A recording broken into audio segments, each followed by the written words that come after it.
right now I'm going to just read a quote from Edward Mendell House and what he had to say in a private meeting with Woodrow Wilson, president between 1913 and 1921, from the private papers of Woodrow Wilson. Quote, "Very soon, every American will be required to register their biological property in a national system designed to keep track of the people, and that will operate under the ancient system of pledging. By such methodology, we can compel people to submit to our agenda, which will affect our security as chargeback for our fiat paper currency. Every American will be forced to register or suffer not being able to work and earn a living. They will be our chattel, and we will hold the security interest over them forever by operation of law merchant under the scheme of secured transactions.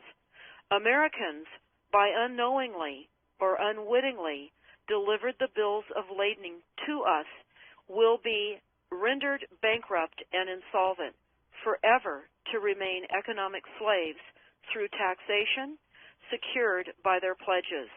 They will be stripped of their rights and given commercial value, designated to keep us a profit that will be none the wiser. For not one man in a million could ever figure out our plans, and if by accident one or two would figure it out, we have in our arsenal plausible deniability. After all, this is the only logical way to fund government, by floating liens and debt to the registrants in the form of benefits and pledges. This will inevitably reap us huge profits beyond our wildest of expectations and leave every American a contributor to this fraud, which we will call social insurance. Without realizing it, every American will insure us for any loss we may incur, and in this manner, every American will unknowingly be our servant, however begrudgingly. The people will become helpless, without any hope for their redemption, and we will employ the high office of the President as our dummy corporation to foment this plot against America.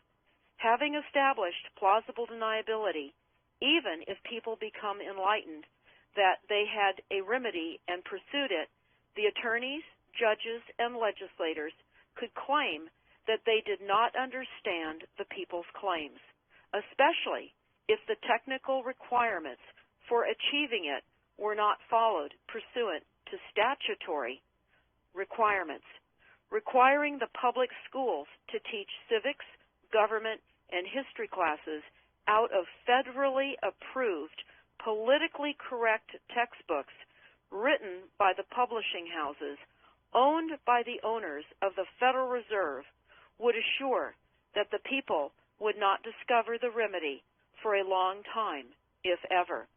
I would recommend that everyone read Fruit from a Poisonous Tree by Melvin Stamper, M-E-L-V-I-N, Stamper, S-T-A-M-P-E-R. That is Fruit from a Poisonous Tree. This is out of Chapter 2 of Fruit from a Poisonous Tree.